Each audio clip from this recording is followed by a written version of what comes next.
Hola hermanos, seguimos con nuestro estudio de Hebreos, del libro de Hebreos, y hoy vamos a ver el capítulo 2, del verso 1 al 4, que dice: Por tanto, es necesario que con más diligencia atendamos a las cosas que hemos oído, no sea que nos deslicemos. Porque si la palabra dicha por medio de los ángeles fue firme, y toda transgresión y desobediencia recibió justa retribución, ¿cómo escaparemos nosotros si descuidamos una salvación tan grande? La cual, habiendo sido anunciada primeramente por el Señor, nos fue confirmada por los que oyeron, testificando Dios juntamente con ellos, con señales y prodigios y diversos milagros y repartimiento del Espíritu Santo, según su voluntad. Aquí el autor interpone y nos interrumpe el relato que viene haciendo con la primera advertencia. Luego de mencionar que Jesucristo es la revelación superior de Dios, que Jesucristo es superior a los ángeles, y puesto que el Señor Jesucristo es el canal de revelación por el cual Dios habla ahora y es más que un ángel, nos está diciendo en este pasaje esa palabra por tanto, considerando lo que es escrito en el capítulo 1, está diciendo el autor, es necesario, es una urgencia, es doblemente imperativo que con más diligencia atendamos a las cosas que hemos oído. ¿Por qué? Porque hay un peligro, no sea que nos deslicemos. ¿Qué significa con más diligencia? Significa que debemos estar vigilantes, que debemos tratar todo esto con urgencia, que debemos mantenernos perseverando continuamente, ser cuidadosos, darle valor. ¿A qué cosa? A las cosas que hemos oído. Prestar mayor atención. Eso es una necesidad imperativa, lo que está diciendo el autor aquí.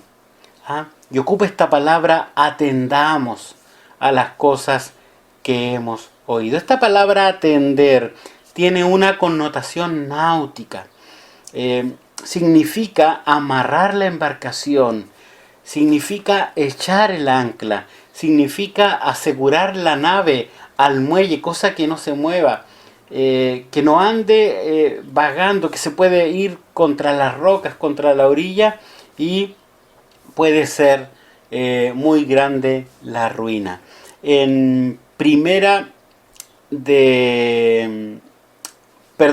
el libro de Hebreos también se menciona esta seguridad como un ejemplo náutico.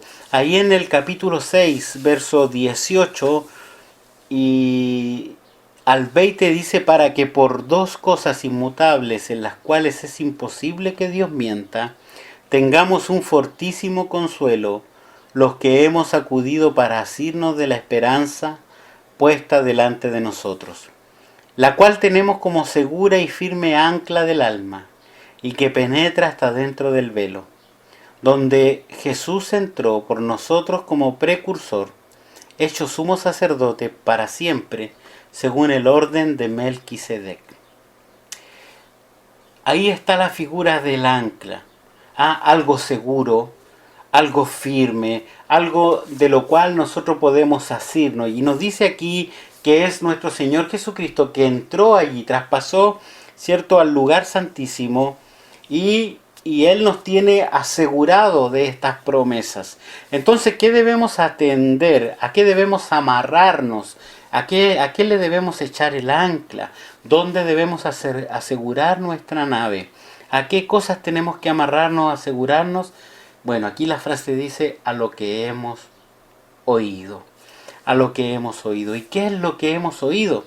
Hemos oído el Evangelio, las buenas noticias. Hemos oído esta buena noticia de que Dios, habiendo pasado por alto esta ignorancia que nosotros teníamos en los pecados, ahora manda que nos arrepintamos, que ahora manda que podamos recibir a Cristo como único y suficiente Salvador, que nos arrepintamos de nuestros pecados, que dejemos actuar al Espíritu Santo en nuestro corazón para alcanzar vida eterna. Y a eso debemos prestarle atención, a eso debemos amarrarnos, asegurarnos en eso y no deslizarnos. No deslizarnos, porque hay un peligro de deslizarnos allí, y ese deslizar que agrega el versículo 1, no sea que nos deslicemos, dice, no sea que andemos a la deriva, que lleguemos a naufragar. Y en Primera de Timoteo 1:19 también menciona esto como una manera de ilustración, manteniendo la fe, dice, y la buena conciencia, desechando la cual naufragaron en cuanto a la fe algunos. Algunos ya habrían naufragado, y ahí los menciona el pasaje en el versículo 20.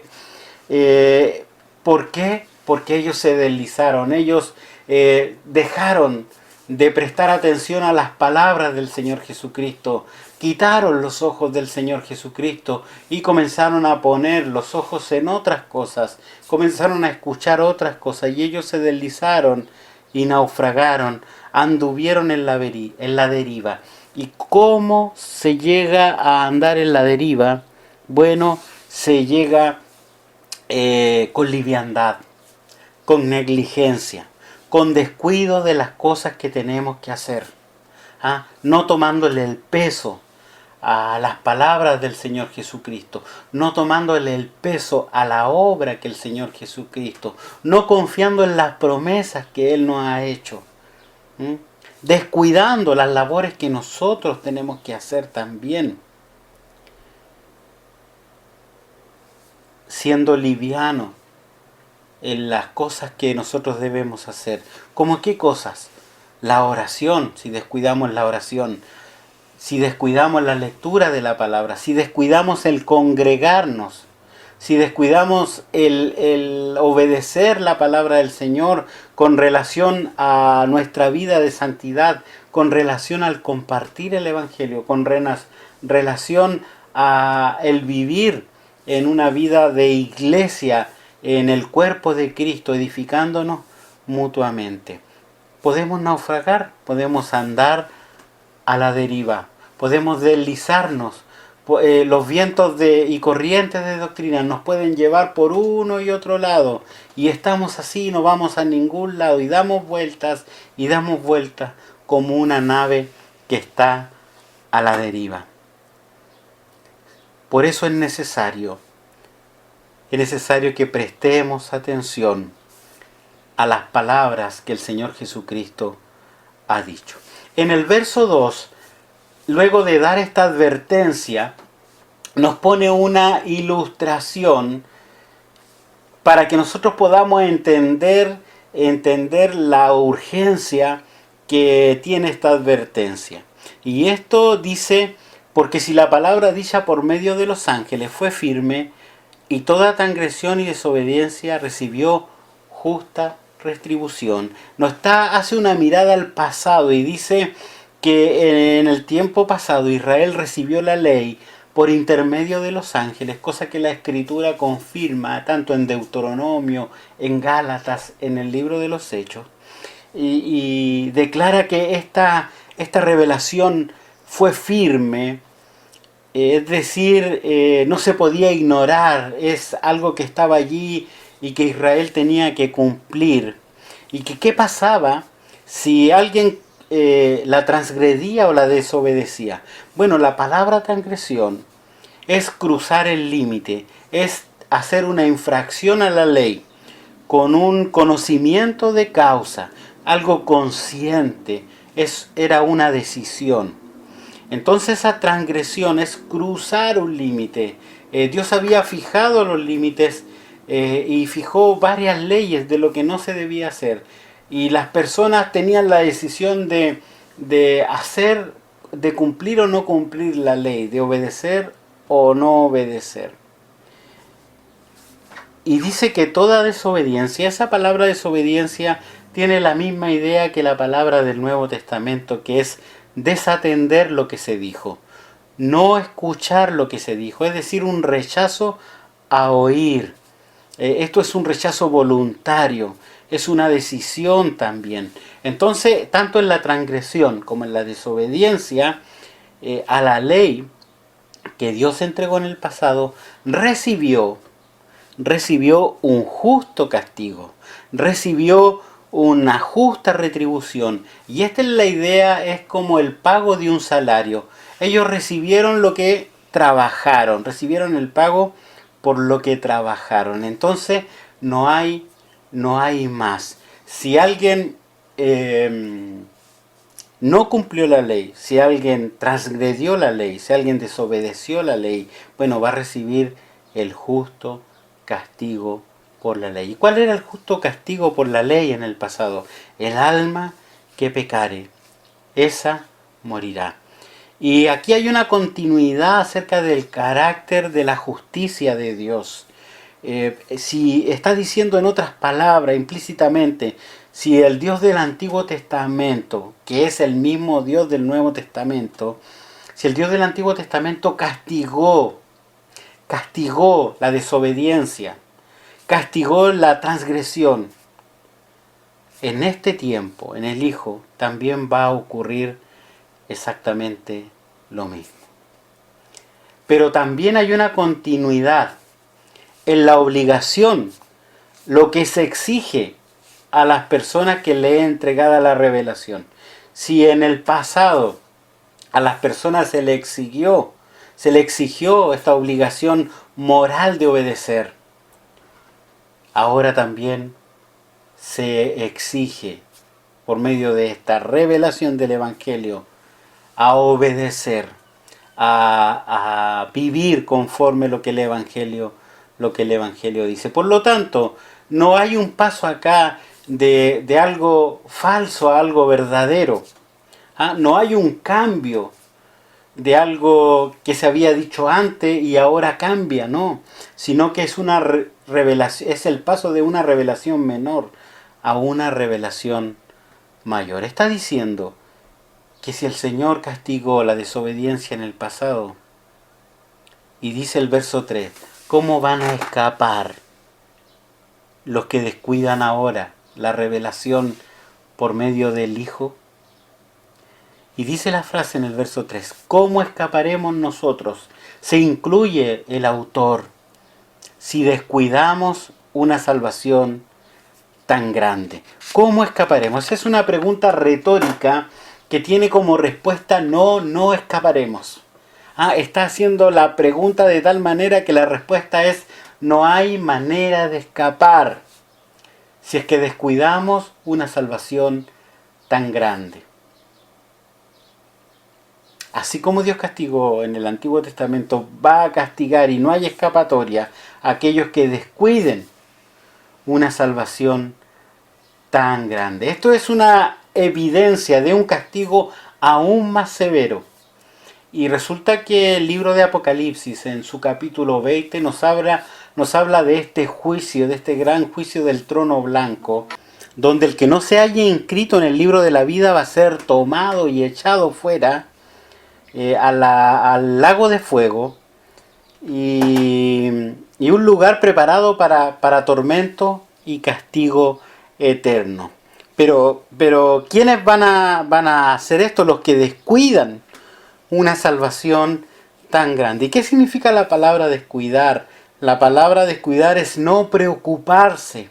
El no preocuparse es tomar las cosas con apatía, es el incumplimiento de un compromiso, es el rompimiento de un pacto, de un contrato. Cuando yo tomo al Señor Jesucristo como mi Salvador y mi Señor y le sigo como su discípulo y no cumplo con las cosas que Él me dice, yo estoy descuidando, yo estoy siendo apático, yo estoy despreocupándome de algo que debo, en lo cual debo ser diligente. Entonces, esto nos dice que es una salvación tan, tan grande. ¿Por qué es una salvación tan grande? Bueno, porque primeramente fue anunciada por el Señor, como nos dice el versículo 3, y nos fue confirmada por los primeros discípulos por los que oyeron. Y Dios dando testimonio. ¿Y cómo Dios daba testimonio? Haciendo diversos señales y prodigios y milagros y repartimiento del Espíritu Santo según su voluntad. Dios estaba allí dando testimonio de que esta salvación grande es una verdadera revelación de Él. Ahora esto deja la pregunta si la salvación se pierde o no se pierde. En realidad, volviendo al contexto de los hermanos, los receptores de la carta, estos eran cristianos que venían del mundo judío, y para ellos el reconocer a Jesucristo como el Mesías era el cumplimiento de toda la palabra del Antiguo Testamento. Y para ellos el rechazar a Jesucristo como el Mesías era algo que realmente, por la presión de las persecuciones, era algo realmente que le hacía un conflicto en su vida. A la pregunta, ¿la salvación se pierde? La Biblia es categórica en decir en varios lugares que la salvación no se pierde. Entonces, ¿qué es lo que ocurre en este pasaje? Bueno, quizás personas que por conveniencia, por simpatía, por cosas que nosotros no entendemos, quizás llegaron a imitar, a recibir con gozo la palabra, y quizás comenzaron a creer que eran creyentes, pero en los momentos de la prueba, en los momentos de la dificultad, ellos realmente no tenían la fe salvadora, la fe que produce salvación. Y a estos quizás son hermanos que lleguen a deslizarse, lleguen a naufragar, lleguen a no afirmarse de Cristo. Y parecieran que quizás son personas que en algún momento fueron salvas.